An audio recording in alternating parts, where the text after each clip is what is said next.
What's going on, guys? Welcome back to a late night edition of your second stimulus check update.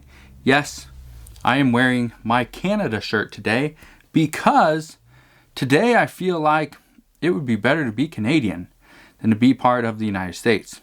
So let's address what is happening. First, we are getting closer and closer to the actual deadline of passing a stimulus deal. You're probably thinking, a deadline? Again? Another deadline? Yes. Yesterday, on Friday, was supposed to be the deadline for the stimulus negotiations. We were supposed to have a deal done, but nothing happened. Today, we are now experiencing the next deadline, which is tomorrow. So we need to get a deal done by tomorrow or risk the government shutting down and potentially not seeing any stimulus deal until possibly sometime the middle of this coming week. But the real deadline, when is it? Many people say the real deadline is actually Wednesday evening. Here's the reason why. They are saying if nothing happens by Wednesday evening, most expect Congress and its members to go home for the holidays for Christmas Eve and Christmas Day. Most likely they will take off the 26th as well, and they will come back on the 27th.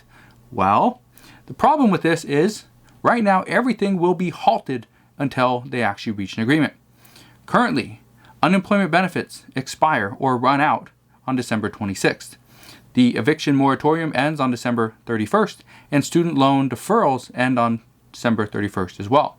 Currently, state and local governments have until December 31st to spend their CARES Act money, or they risk losing it. Today, we have some news that there is another executive order that was signed earlier today that is going to help out many people. I'll explain that in just a little bit. Currently, what we know is unemployment will be delayed no matter what. No matter what, unemployment will be delayed simply because they haven't come to an agreement yet. We also know rental assistance is going to be delayed because the longer it takes to agree on rental assistance, the longer it takes to implement the actual system. We also know food assistance will be delayed, and also stimulus checks if and when they are included. And yes, stimulus checks for $600 is still on the table. What we know from the newest reports from both sides is that both sides are at an impasse. Both sides say the other side, our friends from across the aisle, do not want to negotiate. Mitch McConnell is trying to negotiate a deal to get rid of the federal lending program. But Nancy Pelosi is saying, no, we need it. Now, the issue right now is this impasse does not look like we are going to reach any type of agreement anytime soon, simply because Democrats will not let go of the fact that the Federal Reserve emergency lending program was only supposed to be a temporary fix. They say what is currently being reported is that having this program there provided some stability to the states. They knew they could go and spend because if they needed more money, they could come back and they could get money from this program. And the same thing with small and medium-sized businesses. Well, Republicans, on the other hand, they say they want to close this down because it did absolutely nothing. Barely anybody took part in these programs. There were about 5 different programs, and barely anybody used the funding. They have the majority of the funds still available. That is what the roughly $455 billion is from. It's from unused funds from this program. Well, right now, Steve Mnuchin is stuck in the middle, and it looks like he is just doing what is being asked by President Trump. That President Trump wanted the money back, even though technically Steve Mnuchin could pull the money back and he didn't need to get any guidance or advice to do that. But that's what's currently being said, is he was getting advice from President Trump to pull this money back to pretty much hamstring the Biden administration. Whether that's true or not, who knows? That's just a report. Now, all this is happening while the American people still suffer.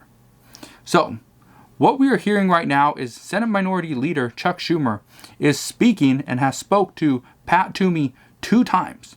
If you don't know who Pat Toomey is, he is a Republican out of Pennsylvania, and he is the one that has the bill there ready to go to pretty much close down these programs, to get rid of them entirely and make it impossible for Joe Biden and Janet Yellen to open these back up again without the prior approval of Congress. Now, here, this is an issue that neither side is willing to agree upon and say, let's compromise. It's either you take the Republican way and the Republican side, or you take the Democratic way and the Democratic side. Currently, both parties do not want to negotiate, but that is what Chuck Schumer and Pat Toomey are trying to do. Pat Toomey is saying, no, we need to close these down. Chuck Schumer is saying, no, we need to keep these open. So the two of them were supposed to get together, and they got together twice so far just this evening, and they're supposed to hash the deal out. This is the last remaining issue, is this one right here, at least according to reports. But according to another report, Mitch McConnell told the GOP to stand behind the Toomey provision and prevent Democrats from being able to open up these lending programs for localities and small businesses. He's not saying there's not money that will be set aside for small businesses. There will be in the PPP funding program. But for state and local governments, there is nothing. There's not much there, simply because the state and local government funding is tied to the liability protections. This is the thing that Mitch McConnell has wanted to do the entire time, is prevent states, specifically Democratic states, to get funding to just go and put it to another slush fund for whatever it is they want to spend money on. So we will see what happens there. My guess is nothing's going to happen tonight, simply because the Senate has gone home. They have adjourned for the night. They will come back tomorrow about 1 o'clock p.m., I believe. Now, these same reports do indicate that multiple Democrats have urged Nancy Pelosi and Chuck Schumer to not budge on this issue. And this is what some people are saying, is that if Chuck Schumer and Pat Toomey have spoken today, and Chuck Schumer is going to Pat Toomey and saying, hey, I'm being told that my caucus will not support this proposal, this idea, unless you back off, then we are not going to be able to get to a stimulus agreement. We will not be able to get something done, and most likely the government will shut down. So currently, they are saying they have already dropped, this is according to reports, that Democrats are saying they have already dropped the price from $3.4 trillion down to $900 billion.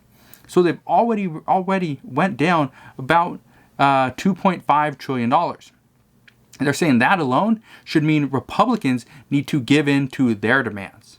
Now, what they're also saying is they have cut too many high priority pieces from their bill, and Republicans need to come down and succumb to their demands. Whether that happens or not, again, I highly doubt, but that's currently what's being talked about. Right now, everything is being held up because of this emergency lending program. That, again, was not a great program. Many people did not use it, but it was used by some, and it did provide some type of security blanket to some small businesses, medium-sized businesses, and states and localities. So, whether or not they truly believe this is a good program or not, who knows? But this is what's currently being held up. We don't have $600 stimulus checks because of this one thing. There's no $300 per week in unemployment benefits because of this one issue. There's no rental assistance, no food assistance, no PPP funding for small businesses, and no money to help distribute the vaccine, which Moderna's vaccine was approved by the FDA. So that is good news as well. What I'm hearing is that many rank and file members of Congress right now are not as optimistic as they once were that a deal is going to get done. That's not great news. Honestly, with what I've been reading, with the videos I've been watching, the interviews that I've seen just today, I'm not as optimistic as I once was either. And that's not good. This impasse could seriously kill this entire deal. Now, for some good news, and which could potentially turn into some great news, is New York's governor. He signed an executive order today, actually two executive orders, one for small businesses and the other one to help out seniors, low-income seniors. So I want to talk about that one because I think that's extremely important. There's a lot of seniors out there. A lot of you guys have questioned and asked, is there anything for us? Well, New York's governor signed an executive order earlier today that will give low-income seniors a property tax exemption for all of 2021. This is really good. This is really good. It may not seem like a lot, may seem like such a small gesture, but it actually can provide a decent amount of stimulus to put back into your pocket. This also means that you won't have to pay property tax for this entire year. But the best part about this is the average New York resident pays for their property taxes roughly a little bit over $4,000 per year, which means this property tax exemption will mean you can put about $4,000 back into your pocket. So this is to help out low-income seniors. If you're over the age of 65, this could potentially help you out if you live in New York State. Now, here's the potentially great news. This is not only something that New York is doing, this is something that many states and many counties have been talking about for a little while, is what's another way we can provide some type of assistance to our residents without actually having to give them a stimulus check. What could we do? Well, this was one of those things that has been talked about for about a month. It's been talked about for about a month. That's the first time I heard about it. Could have been a little bit longer, but who knows? This is the first state that has done it for low-income senior citizens. So I think that's really good. As to what is considered low income, I don't know. I didn't dive into it that much. But the good news here is that according to a few reports, some counties are looking to this exact same scenario. They're considering and contemplating doing this exact same thing to provide some help to individuals and families that are over the age of 65. Again, this could potentially be better than a stimulus check. A stimulus check at $600 versus $4,000 in savings by not having to pay taxes, that's pretty good. Now, as I learn more about other states, cities, or counties that are doing this exact same thing or a different type of relief, I will let you know. I will keep you updated on everything that's going on. Just want to say right now, I'm doing as much as I can to try to figure out what's going on, not only with the stimulus updates, but try to figure out what other rental assistance programs, food assistance programs, just any other program that could provide some type of stimulus to you and your family. I'm looking into that, and hopefully tomorrow I'll have a couple more videos that actually outline a few of these different programs or a handful of these different programs around the country. So just want to thank you guys for watching. Hopefully you have a wonderful rest of your weekend. Have an incredible Saturday evening. It's probably late for some of you. So again, thank you for watching. Hopefully you have a wonderful weekend, and I'll see you guys on the next one.